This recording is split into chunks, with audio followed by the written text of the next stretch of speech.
오늘 말씀은 사무엘상 15장 22절부터 24절 말씀입니다. 대독하겠습니다. 사무엘이 이르되 여호와께서 번제와 다른 제사를 그의 목소리를 청종하는 것을 좋아하심같이 좋아하시겠나이까. 순종이 제사보다 낫고 듣는 것이 순양의 기름보다 나으니 이는 거역하는 것은 점치는 죄와 같고 완고한 것은 사신 우상에게 절하는 죄와 같음이라.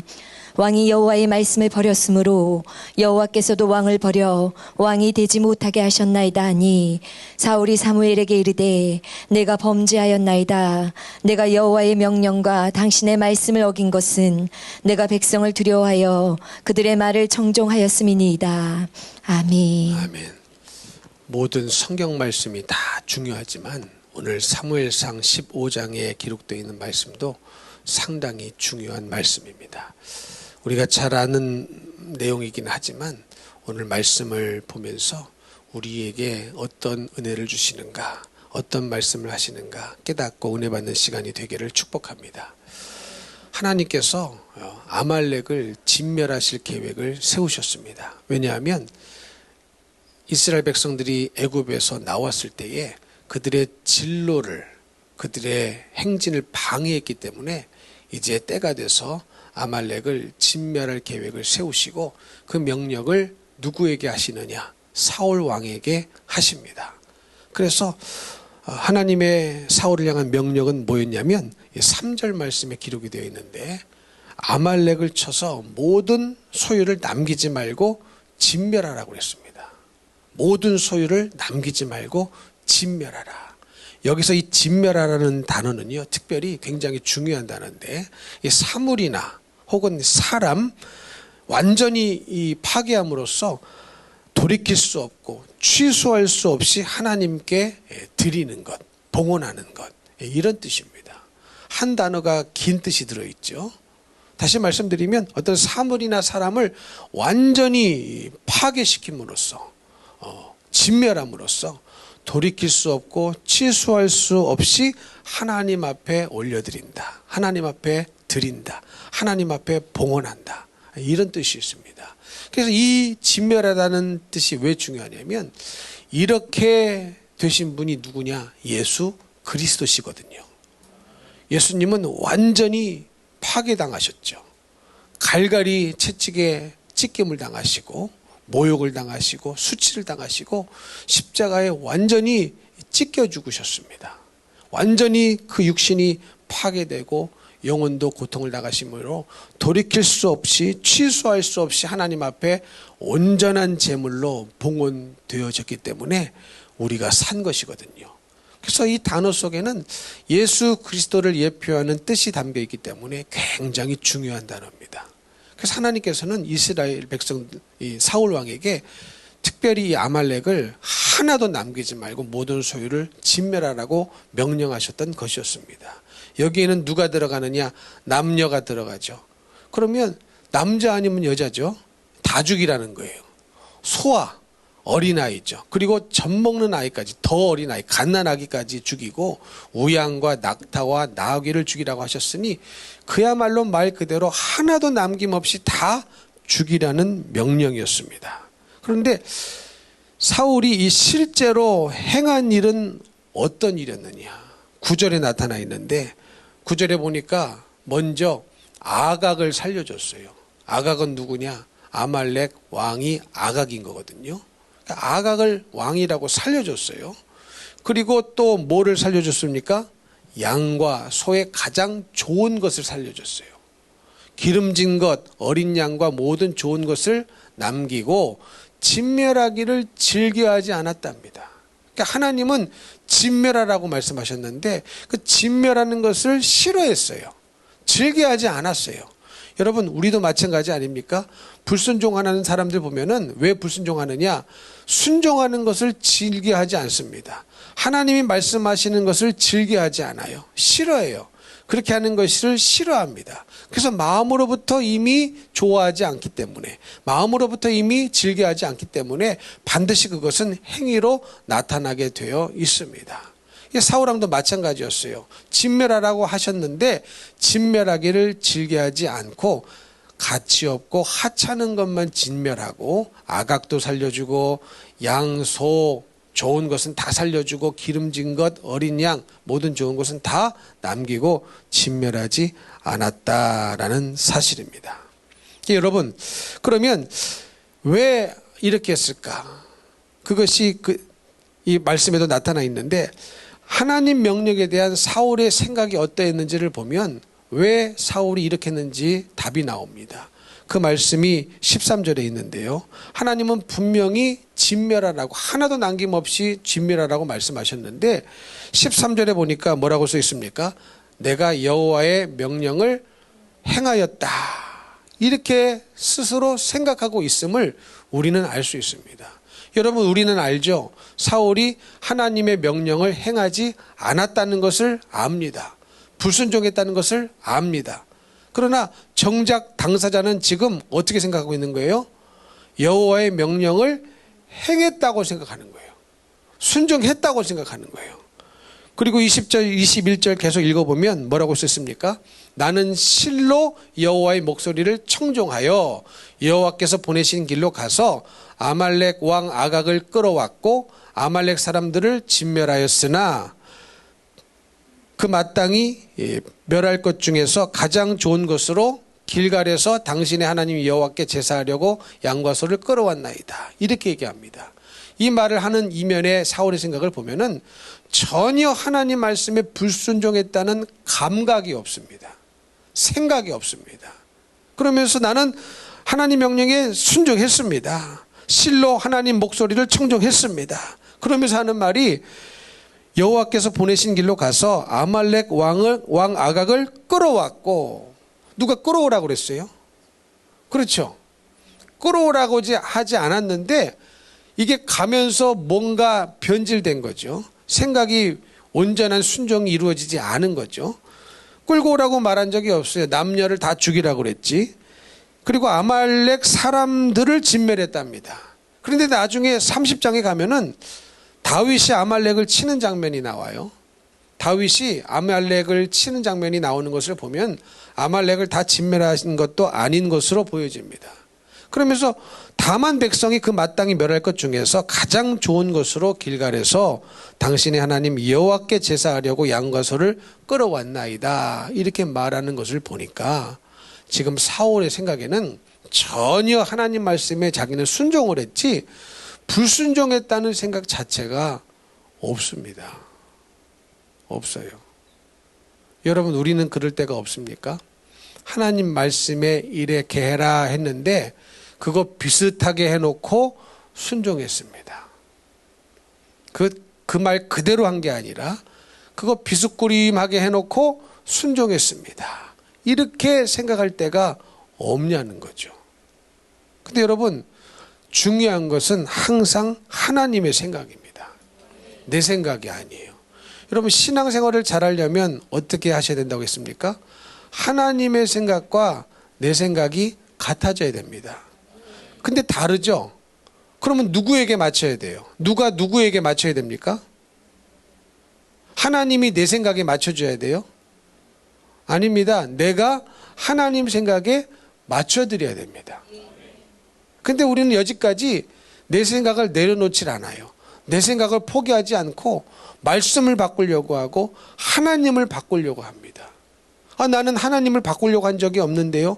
여러분, 하나님이 말씀하셨음에도 불구하고 불순종한다면, 알고도 불순종하고 몰라서도 불순종하지만 여하튼 불순종한다면 그것은 내가 하나님을 바꾸려는 시도입니다. 그래서 여러분, 신앙생활은 절대적으로 하나님의 생각에 내가 맞춰가지 않으면 신앙생활 자체를 못해요. 중요한 것은 하나님이 어떻게 생각하시냐는 거거든요. 지금 사울은요, 그래도 순종한 부분이 있기 때문에 지금 이런 말을 하는 거거든요. 자신 있게 뭐라고 얘기합니까? 13절에 내가 여호와의 명령을 행하였나이다. 이렇게 말하는 그 이면에는 자기가 100% 하나님 말씀에 불순종한 것은 아니고 어느 정도는 순종했기 때문에 이 말을 하고 있는 겁니다. 어느 정도는 지켰기 때문에 이 말을 하고 있는 거예요. 그런데 여러분, 중요한 것은 내 생각이 아닌 거거든요. 하나님은 그런 나를 보고 이것을 과연 순종했다고 볼 것이냐 아니면 불순종했다고 볼 것이냐, 이것이 문제인 겁니다. 여러분 그거 아십니까? 지옥에 간 사람들도요 하나님 말씀에 순종한 부분이 있을까요 없을까요? 있습니다. 지옥에 간 사람들 중에 평소에 교회를 나왔던 사람이 있을까요 없을까요? 있습니다. 있습니다. 그런데 온전한 순종은 아니었던 거죠. 왜? 믿음이 없으니까. 믿음이 있어야 온전한 순종을 하고, 믿음은 곧 순종입니다. 믿음은 개념이 아니에요. 관념이 아니에요. 반드시 순종으로 행위로 나타나게 되어 있습니다. 그래서 행함이 없는 믿음은 죽은 믿음이라고 말한 거예요.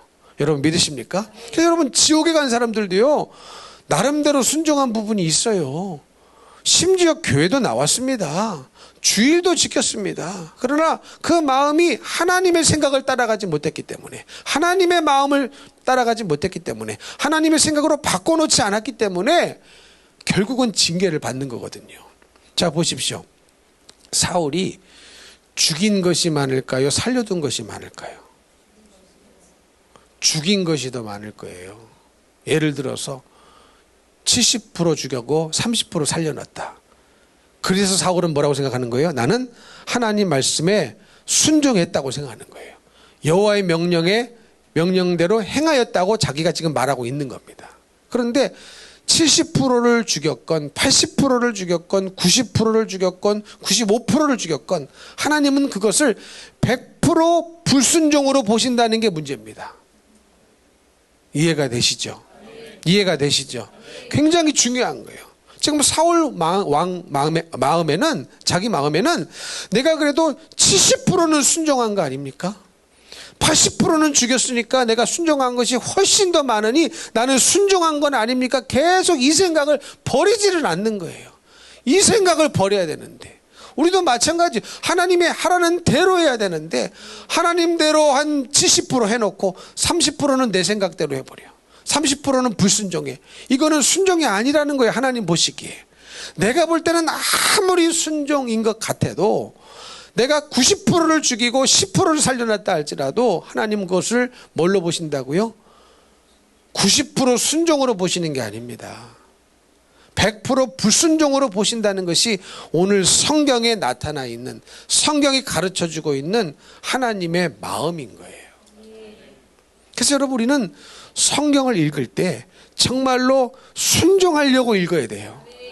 성경을 읽어야 되고, 읽을 때는 내가 순종하려고 읽어야지 상 받으려고 읽는 것도 아니고 자랑하려고 읽는 것도 아니고 반드시 내가 행하여 지키려고 읽으셔야 됩니다.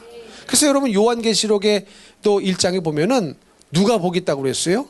하나님의 말씀을 읽고 듣고 지키는 자가 복이 있다고 그랬어요. 믿으십니까? 그게 복이라는 거예요. 마태복음 5장에 8복이 있다면 요한계시록에는 7복이 있거든요. 복이라는 단어가 딱 7번 등장합니다. 딱 7번의 복이 등장하는데 그 중에 첫 번째 복이 1장에 나와 있는 복이거든요. 근데 그 복이 뭐냐? 하나님의 말씀을 읽고 듣고 지키는 자가 복이라는 거예요. 여러분 복된 자가 되시기를 원한다면 하나님 말씀을 순종하려고 읽으셔야 되고, 순종하려고 오늘도 들으셔야 됩니다. 지키려고 들어야 돼요. 그래야 복이 되는 겁니다. 사울은 생각이 이랬기 때문에, 자기는 순종했다고 생각했기 때문에 이런 말을 한 거예요. 그런데 자 보십시오. 사울이 행한 일에 대한 하나님의 생각은 어떤가? 이 생각은 22절 23절에 사무엘의 말씀을 통하여 나타나 있는데 뭐라고 써 있습니까?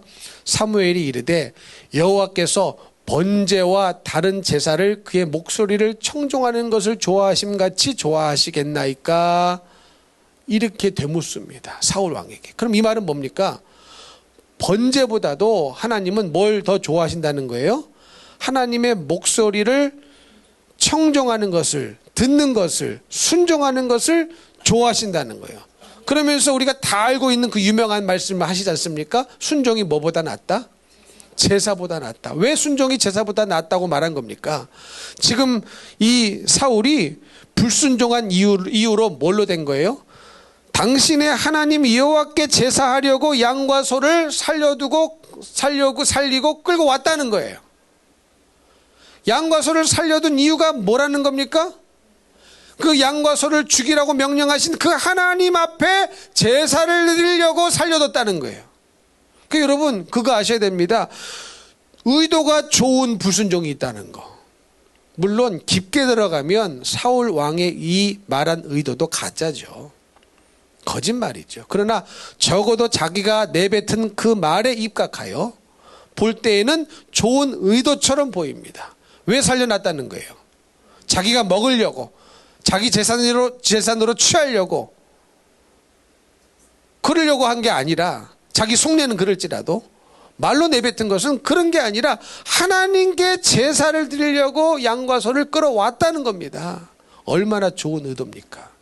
그러나 여러분 우리가요, 아무리 좋은 의도를 가지고 불순종해도, 아무리 그럴듯한 의도를 가지고 불순종해도 하나님은 그것을 좋아하시지 않습니다. 심지어 하나님께 제사를 드리려는 그 목적이 있다 할지라도 그것보다 뭐 하라는 겁니까? 순종하라는 거예요. 하나님 말씀을 지켜 행하라는 겁니다. 이 마음이 중요한 거예요. 그러니까 신앙생활은요, 하나님의 마음을 알고 그 마음에 내가 맞춰가고 내 생각을 바꿔야 신앙생활이 되는 겁니다. 그러면서 또 뭐라고 말씀하십니까? 거역하는 것은 점치는 죄와 같다, 이렇게 말씀하세요. 옛날에도 한번 말씀을 드렸는데, 여러분 아마 이 자리에 앉아 계신 분들 중에는 점치는 분은 없을 것 같아요.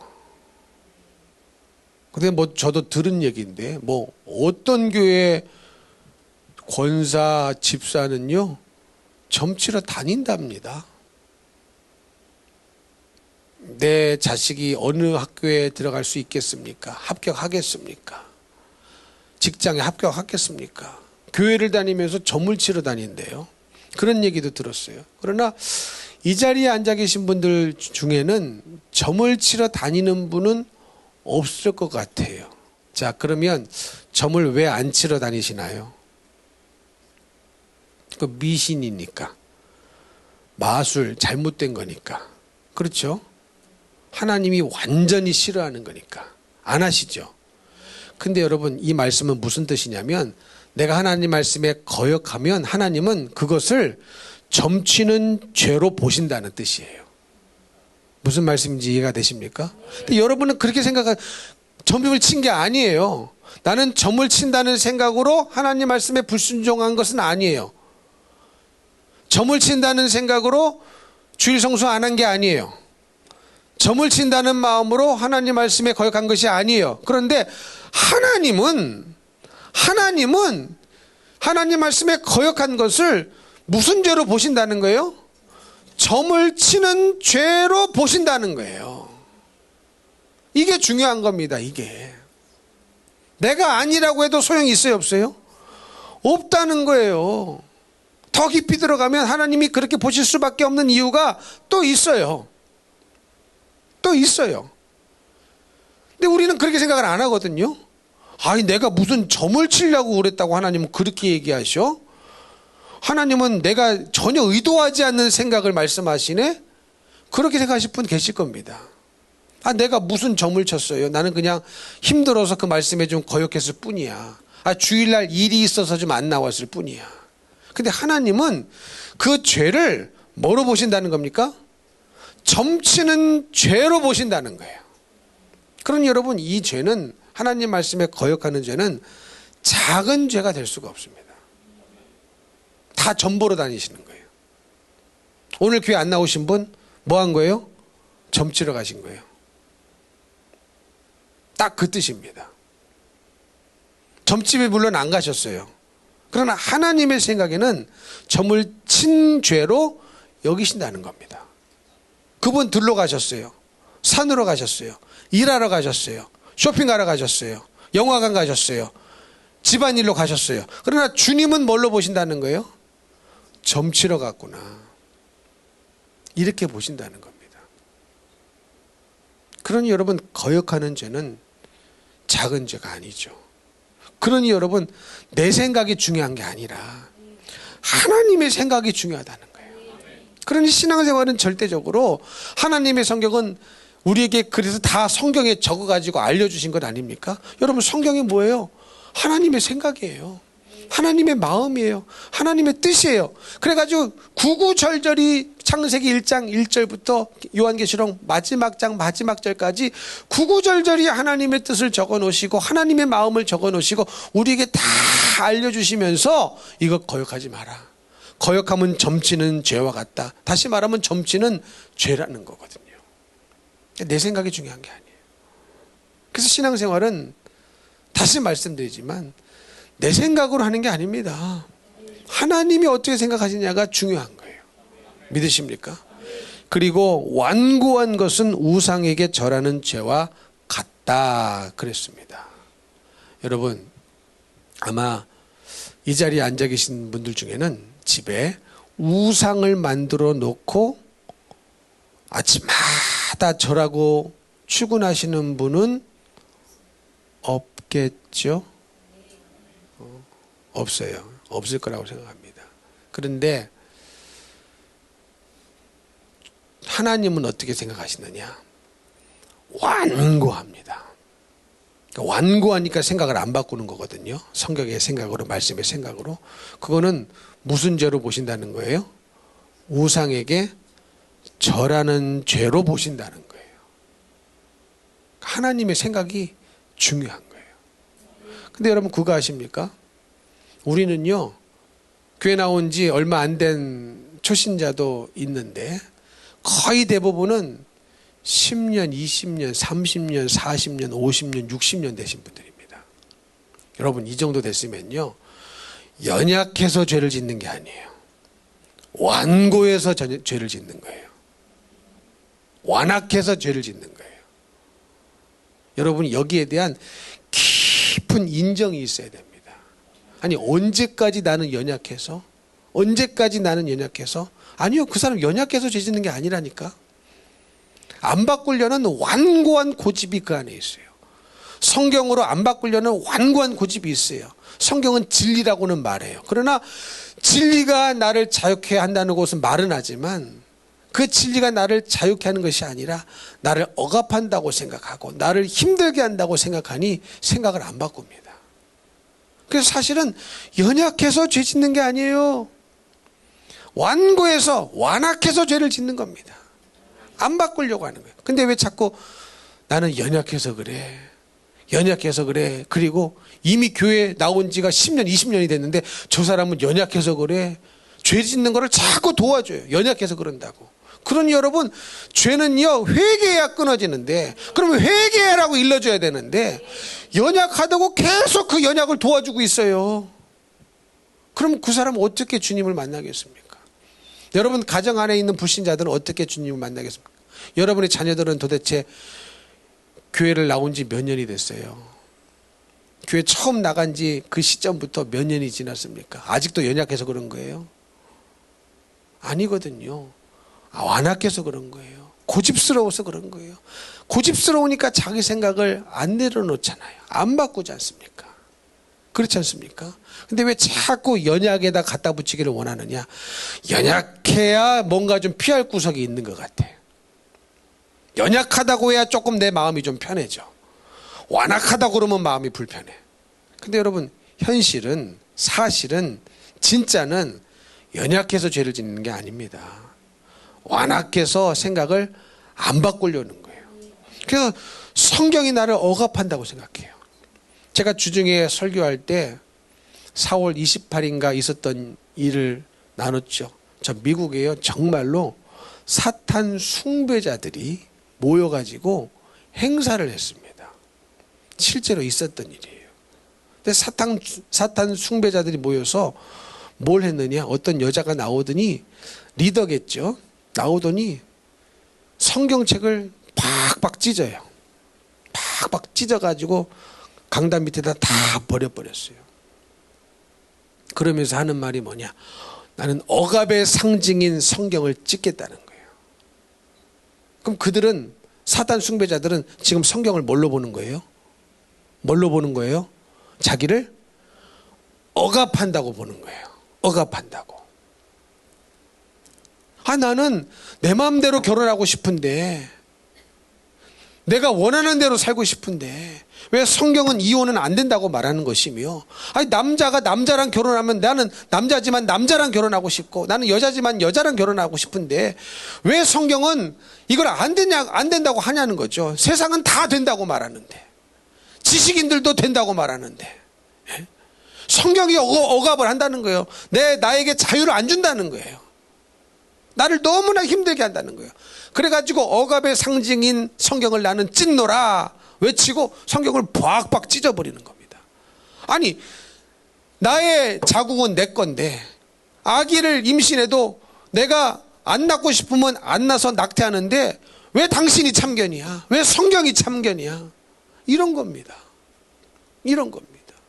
근데 제가 그 영상을 보면서요, 무슨 생각을 했냐면, 여러분, 사탄 숭배자는 어디 갈까요? 반드시 지옥 갑니다.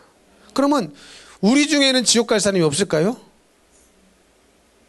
있을까요? 없을까요? 예수 안 믿으면 지옥입니다.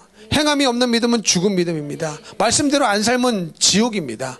그러면 사탄 숭배자도 지옥, 아닌 사람도 지옥, 차이가 뭡니까? 도대체 무슨 차이가 있는 겁니까? 운명이 같다면. 정신이 번쩍 트이지 않습니까? 무슨 말씀인지 이해가 되십니까? 여러분, 우리 안에도요, 성경을 나를 억압한다고 느끼기 때문에 안 지키는 거예요. 그러나 우리 예수님은 진리가 너희를 자유케 한다고 그랬습니다. 성경은 절대적으로, 말씀은 절대적으로 우리를 억압하는 게 아니에요. 단 한 말씀도 우리를 억압하는 게 아닙니다. 단 한 말씀도 우리를 어렵게 하는 말씀이 아니에요. 단 한 말씀도 우리를 누르는 말씀이 없어요. 다 자유케 하는 말이에요. 지키면 자유, 지키면 자유. 얼마나 자유하면 여러분 영원한 천국에서 들어갈 자유가 있겠습니까? 그러나 사망 권세에 당해가지고, 마귀 권세에 당해가지고 지옥불에 떨어지면 거긴 자유가 없거든요. 영원한 형벌에 갇혀 살게 되거든요. 믿으십니까? 무슨 말인지, 무슨 말씀인지 이해가 되십니까? 그래서 진정한 자유자가 가는 곳이 천국인 거예요. 그러면 정말로 진리가 나를 자유케 한다고 이게 믿어져야 되는데, 믿어져야 순종을 할 텐데, 야, 내가 주일날 돈을 보면 얼마나 버는데 왜 자꾸 교회 나오라고 하는지 모르겠다. 공예배 시간 주일 나가면 됐지, 공예배는 자꾸 왜 나오라고 하는지 모르겠다. 공예배 나가면 그날 공치는데, 막 그래가면서. 여러분, 이건 억압하는 게 아닙니다. 살리려고 하는 거예요. 자유케 하려고 하는 거예요. 믿으십니까? 근데 가만히 보면은요, 사탄 숭배자는요, 그걸 대놓고 한 거예요. 퍼포먼스를, 나는 사탄을 숭배합니다, 대놓고 하는 거예요. 성경은 억압의 상징입니다, 찢어 발겨버린 겁니다. 근데 우리는 대놓고 하지 못한 그 차이밖에 없는 거예요. 속으로는 다 찢죠. 사울왕도 하나님 말씀을 찢어버린 거예요. 찢어버린 거예요. 그래 놓고 자기는 뭐라고 생각하는 거예요? 순종했다고 생각하는 거예요. 근데 여러분 한번 생각해 보십시오. 설령 사울이 90%를 진멸하고 10% 살려놨어도 90% 순종한 것이 아니고 하나님은 100% 불순종한다고 여기셔서 사울왕을 폐위시켜 버렸는데, 그 마음으로부터 이미 사울왕을 폐위시켜 버렸는데, 하물며 우리는 하나님 말씀에 90%나 순종합니까?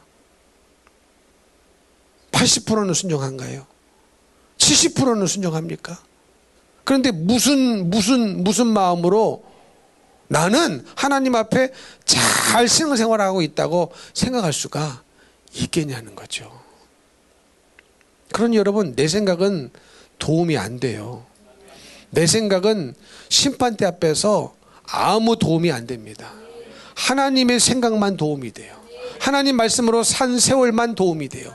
믿음으로 산 세월만 심판대 앞에서 나를 구원해 주는 것이지, 내 생각은 절대로 도움이 안 되고, 내 생각으로 산 만큼 죄악으로 남고, 내 생각으로 산 만큼 하나님 앞에 징계를 받을 텐데, 우리가 그동안 그렇게 살았다면 철저히 이 죄를 회개하고 주님 하나님 말씀에 100% 순종할 수 있는 믿음을 주시옵소서. 내가 그렇게 안 되니 기도해야 되는 것 아니겠습니까? 그러니 여러분, 믿음으로 살려면 기도를 반드시 하셔야 됩니다. 반드시 하셔야 돼요.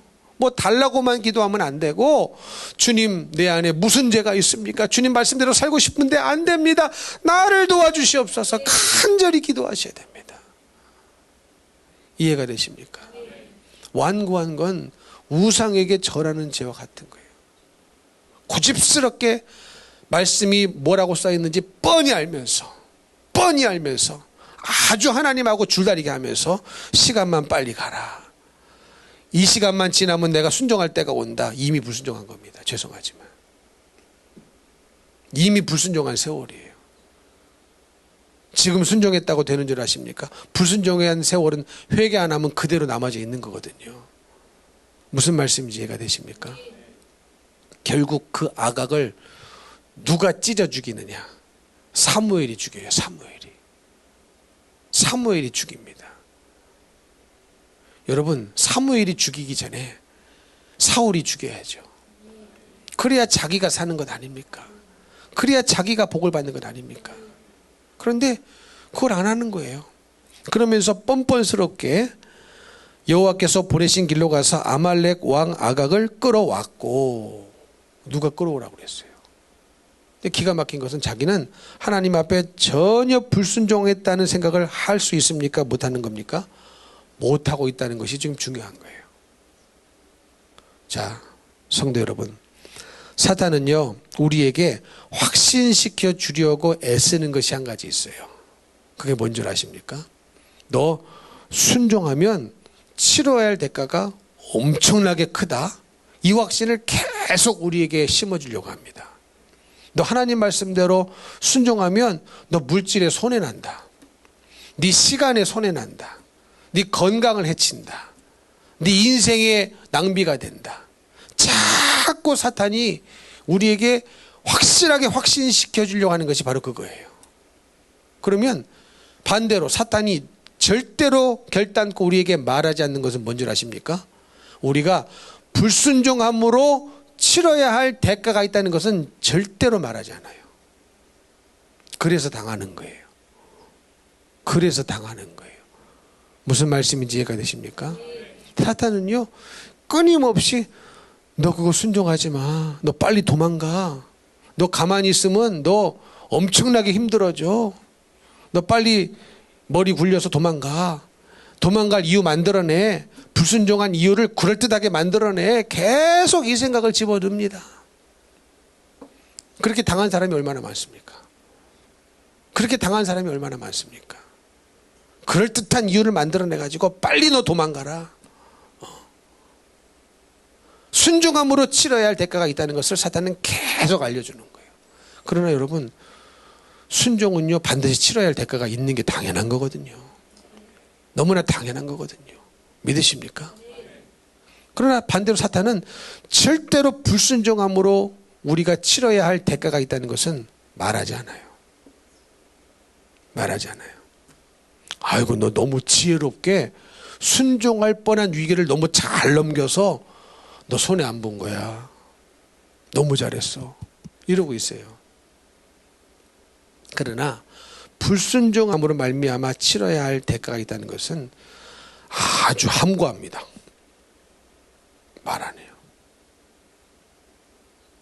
그래서 당하는 거예요. 그래서 당하는 거예요. 무슨 말씀인지 이해가 되십니까? 그러나 우리를 사랑하시는 하나님은 불순종함으로 치러야 할 대가가 있다는 것을 반드시 말씀해 주십니다. 성경에 이미 말씀하고 계시고 여러 번 말씀하셨어요. 왜? 불순종하지 말고 우리를 살리셔야 되니까. 순종함으로 영생을 주셔야 되니까. 계속 지속적으로 말씀합니다. 뭐라고 말씀합니까? 불순종의 대가는 사망이야. 죄의 삭은 사망이야. 죄 짓지 마, 불순종하지 마. 계속 우리 하나님께서는 이 말씀을 하고 계시는 것입니다. 여러분, 누구 음성을 들어야 됩니까? 주님의 음성을 들으셔야 돼요. 살 음성을 들으셔야지 죽을 음성을 따라 들으면 큰일 납니다. 하나님께 쓰임 받으려면 반드시 조정하고 수정해야 할 생각과 삶이 있습니다. 믿으십니까? 그걸 한마디로 순종이라고 말하는 거예요. 주님께 쓰임 받기를 원한다면 천국 가기를 원한다면 반드시 내가 조정하고 수정해야 할 생각이 있어요. 삶이 있어요. 내 생각을 버리고 순종해야 됩니다.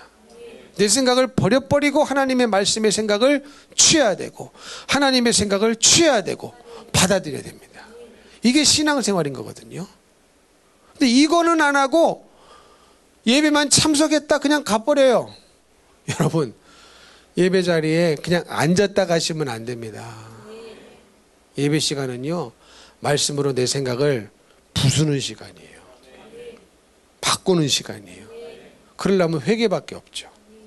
회개는 무슨 뜻입니까? 생각을 바꾼다는 뜻이에요. 메타노이아, 생각을 바꾸다. 다시 말하면 회개가 되어져야만 생각이 바뀌어요. 여러분, 우리의 생각이 얼마나 강력한 진입니까 이게? 얼마나 강력한 진입니까 이 생각이? 그렇게 안 바뀌는 게 생각이에요. 그래서 눈물 빼고 회개 안 하면요 절대로 생각이 안 바뀝니다. 죽을 생각, 예전에 그 생각, 교회는 수십 년 다녔는데 세상의 가치관 그 생각 하나도 안 바뀌어가지고요. 오직 이 세상적인, 현세적인, 육신적인, 물질적인 복만 달라고 살아가는 사람이 얼마나 많습니까? 여러분, 이복 주시려 우리 예수님 내 대신 죽으신 거 아닙니다. 영생의 복을 주시려고, 영원한 천국의 복을 주시려고, 주님과 함께 우리를 영원토록 살게 해주시려고 이 땅에 오셔서 죽으신 거예요. 이 생각이 빨리 바뀌어야 내가 내 육신을 위해서 살지 않고 내 영혼을 위해서 살지 않겠습니까? 그러니까 제발 좀 우리는요, 내 육신을 위하여 사는 것은 좀 멈춰야 돼요. 내 영혼을 위해서 사셔야 됩니다. 내 영혼의 때가 도둑같이 오면 어떡하겠습니까? 어떡하겠습니까?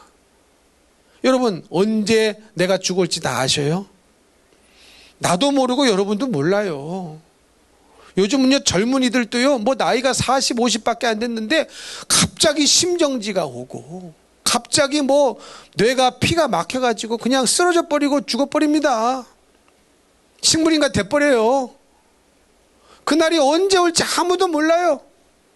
그러게 오늘이란 시간이 주어졌을 때에 내가 믿음으로, 말씀으로 예수를 믿고 예수님이 나의 구세주시여 나의 주인인 줄로 믿고 말씀에 순종하는 믿음의 사람으로 변화를 받아야 되는데, 성령을 받고 성령의 충만함을 받아야 되는데, 여기에 관심이 있어야 이걸 받죠. 여러분, 여기에 관심이 있어야 이걸 받죠.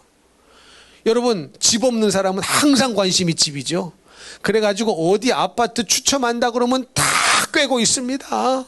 꿰고 있어가지고 어디가 싸고 어디는 경쟁률이 어디고 다 꿰고 있어가지고 부동산에 물어보고 자기가 부동산도 하면서 다 하면서 꿰고 있으면서 그 집 한 채 싸게 마련하려고 얼마나 집중합니까? 육신의 일은 얼마나 그렇게 집중하냐는 거예요. 우리의 육신은 얼마나 섬깁니까? 배고플세라 먹어주죠. 배고플세라 이 꼬르륵 소리 나는 것을 견딜 수가 없어. 얼마나 먹어줍니까? 영의 양식은 여러분, 영의 양식은 얼마나 잡수십니까? 말씀을 먹어야 되거든요. 믿음은 들음에서 나요. 들어도 믿음이 안 생기는데 안 들으면 어떻게 믿음이 생기겠습니까? 내 영혼의 때가 온다는 사실을 알아야 되는데 믿으십니까?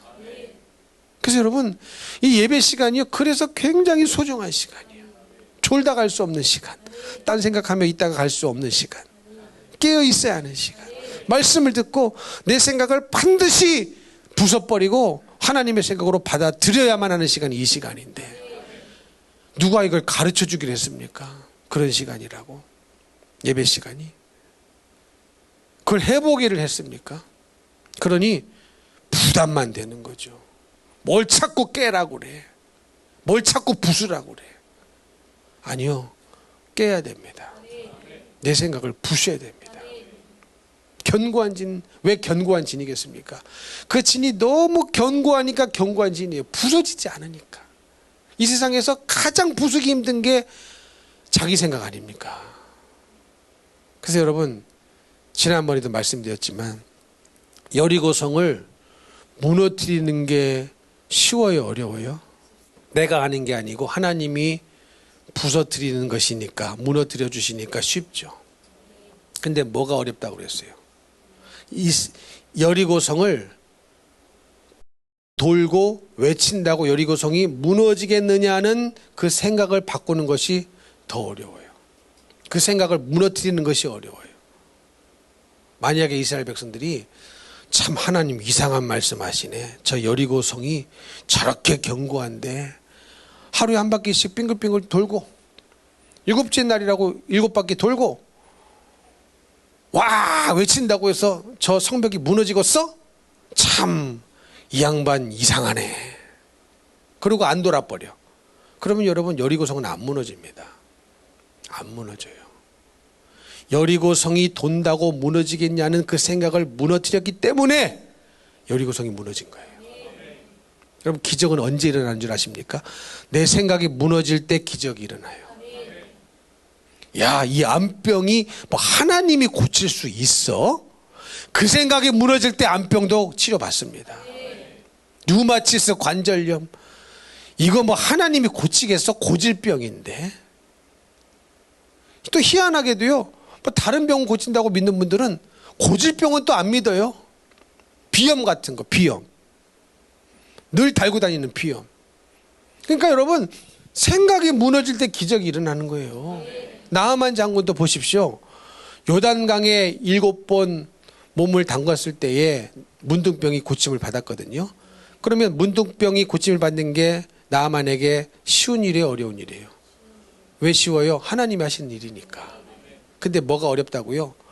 요단강에 무슨 우리나라에 더 좋은 물, 미네랄, 광천수, 온천물, 영양가 듬뿍 있는 거 거기가 더 낫지. 아이고 이렇게 더러운 물에 내가 목욕을 해? 이런 물에 내가 목욕을 한다고 7번이나 몸을 씻는다고 더 병균 세균이 옮지 내 문둥병이 더 악화되지 여기에 7번 목욕을 한다고 내 문둥병이 낫겠어? 라는 생각을 무너뜨려야 문둥병이 고침을 받죠. 그러니 여러분 내 생각이 무너뜨리는 것이 내 생각을 무너뜨리는 것이 얼마나 중요합니까? 얼마나 중요합니까? 근데 사울은 그걸 못한 거예요. 자기 생각을 끝까지 가지고 내려놓고 회개를 안 했습니다. 그리고 그저 자기는 이제 하나님 앞에 버림을 받아서 사무엘도 사울과 동행을 안 하려고 그랬어요. 근데 이 사무엘이 동행을 안 하면 자기 혼자 들어가면 이제 자기 얼굴이 창피한 거야. 그래서 같이 가달라고 한 거예요. 그러니까 오로지 자기 얼굴밖에 없어요. 자기 죄에 대한 생각은 없어요. 자기 죄를 회개하고 바꿀 생각은 없고 오직 자기 얼굴만 세워달라고 사무엘 같이 안 간다고 그랬거든요.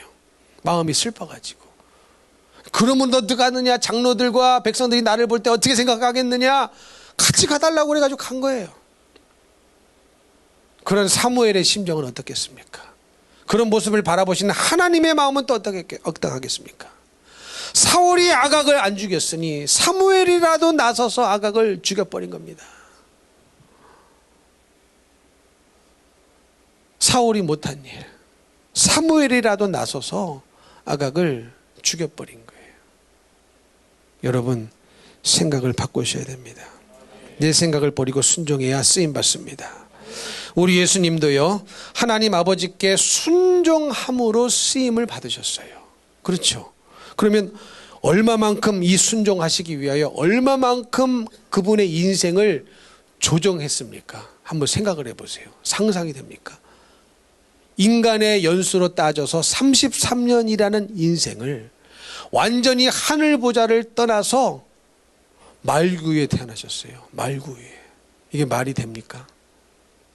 하늘 보좌에 앉아 계실 그분이, 창조주의 자리에 앉아 계실 그분이 그 하늘 보좌를 떠나서 33년 동안 이 버러지 같은 죄인 같은 인간이 되셨단 말이죠. 말구에 태어나셨습니다. 마구간에 태어나셨어요. 그런 대우를 받으실 분이 아닌데, 그런 취급을 받으실 분이 아닌데, 그러니까 하나님 아버지께 쓰임받기 위해서, 순종하기 위해서 얼마나 많은 생각과 많은 인생을 조정하고 수정하셨습니까? 근데 우리는 단 한 개 조그만 생각도 안 바꾸려고 그래요. 조그만 생각도 안 바꾸려고 그래요. 이해가 되십니까? 그러니 우리는 얼마나 악합니까? 얼마나 완악합니까? 그런데도 자기의 죄를 발견하지 못해서 기도하면 회개 기도가 하나도 없어요. 여러분, 그러면요, 주님과 가까워질 기회를 얻을 수가 없는 거예요. 믿음으로 살 수 있는 기회가 없는 거예요. 왜요? 천국은 회개해야 가거든요. 절대적으로. 그래서 침례 요한도 회개하라, 천국이 가까웠느니라. 그 천국을 누가 갖고 오셨습니까? 예수님이 가지고 오셨어요. 회개하고 예수를 만나라는 거예요. 회개한 죄만 예수님의 보혈의 피가 효과가 있습니다. 죄사함을 받습니다. 이해가 되시죠? 우리 예수님께서 온 인류를 위해서 다 피를 흘리셨다고 해도 온 인류가 다 구원받는 게 아니잖아요. 그러면 누군가는 그 피가 효과가 있지만 누군가에는 그 피가 효과가 없다는 거예요. 그럼 누구에게 효과가 없습니까? 회개하지 않은 자. 회개하고 복음을 믿으라고 그랬어요. 회개해야 믿을 수 있습니다. 회개해야 천국에 들어갈 수 있습니다. 우리 예수님도 첫 메시지가 뭐였어요? 회개하라, 천국이 가까워왔느니라. 그 천국을 누가 가지고 오셨습니까? 자신 예수 그리스도가 가지고 이 땅에 오신 거거든요. 얼마나 그 생각을, 그 인생을, 그 삶을 얼마나 많이 수정하셔야 33년이라는 인생을 송두리째 하늘 보좌에서 아예 내려오셔서 이 땅에 사셨냔 말이죠. 신이 사람이 되는 게 이게 쉬운 일입니까, 여러분? 제가 가끔 말씀드리죠. 오늘날 보니까요, 개를 얼마나 좋아하는지 몰라요. 얼마나 개를 좋아하시는지 몰라요. 그래가지고 개에다가 사람 이름을 지어 붙여줍니다. 여러분, 개는 개 이름이 있어야 되는데 개가 사람 이름을 하니 모르는 사람이 들을 때는 개를 부르는지 사람을 부르는지 몰라요. 그리고 막 개에다 뽀뽀를 하고, 그리고 순놈은 아들 그래요. 암놈은 딸 그래요. 여러분, 그래도요, 개가 되고 싶으시는 않으시죠? 근데 개 DNA나 인간의 DNA나 몇 프로 차이 안 나요. 쥐새끼 DNA나 인간의 DNA나 몇 프로 차이 안 납니다. 그래서 그 쥐 가지고 실험하는 거 아닙니까? 그렇게 DNA상으로 의학적으로 별 차이 안 나는 사람과 개 사이에도 개를 그렇게 이뻐하고 그렇게 좋아하고 개가 아주 섬김을 받아요, 그냥. 그런데도 개가 되고 싶지는 않습니다. 고양이가 되고 싶지도 않습니다. 근데 여러분, 신이 인간이 되셨다. 이 성육신은요, 하나님의 사랑입니다. 하나님의 사랑이 없으면 할 수 없는 일이에요. 그만큼 얼마나 자신의 인생을 얼마나 많이 수정해야, 얼마나 많이 내려놔야 이 일이 가능하냐는 거죠. 본디 하나님과 본체시지만 하나님과 동등됨을 취하시지 아니하시고 낮고 천한 이 땅에 우리를 살리러 오신 예수님, 뭘 더 수정할 것이 없어요. 그분에게는 엄청난 인생의 수정을 하신 겁니다. 33년이라는 인생을 송두리째 하늘보좌를 버리시고 이 땅에 오신 거예요. 그 오로지 이유가 뭡니까? 저와 여러분을 구원해 주시려고, 살려주시려고. 그러려면 우리 생각을 바꿔야 되는데, 회개로 생각을 바꿔야 되는데, 정작 당사자인 우리는 조그만 생각 하나 안 바꾸려고, 이 생각 바꾸면 무슨 큰 자존심이나 상하는 것처럼, 자리 한번 움직이면 뭐 큰 자존심이나 상하는 것처럼 우리가 이렇게 살아가고 있다니까요. 여러분, 무슨 믿음이 있겠습니까, 여러분? 무슨 하나님의 생각에 접근할 수가 있겠냐는 거예요. 그 큰 인생을 송두리째 수정하신 그분 앞에 우리가 무슨 생각으로 하나님의 생각을 상대할 수 있겠냐는 거예요. 이해가 되십니까? 정말로 이게 회개 기도해야 돼. 이게 회개가 안 되는 자신을 바라보면서 통곡하십시오. 정말로. 예? 생명 주셨을 때 생명 주셨을 때만 기회인 거예요. 죽으면 끝이에요. 죽으면 끝이에요. 주님의 엄청난 생각의 수정 앞에, 인생의 수정 앞에 우리는 조그만 것도 내려놓지 못하는 나를 바라볼 때에 참 아직 멀었구나. 불쌍한 존재구나. 근데도 회개거리를 못 발견하는 내 자신을 바라보면서 그것도 통곡의 제목이요. 그것도 회개의 거리요. 그래서 우리는 주님 앞에 눈물로 기도할 것밖에 없는 거예요. 여러분, 눈물이 많아야 참 기쁨이 옵니다. 눈물이 많아야 참 행복이 옵니다. 눈물 없는 기쁨은 없어요. 십자가 없는 부활이 없는 것처럼 눈물 없는 기쁨이 없습니다. 눈물을 많이 하나님 앞에 심으십시오. 울면서 많이 기도하십시오.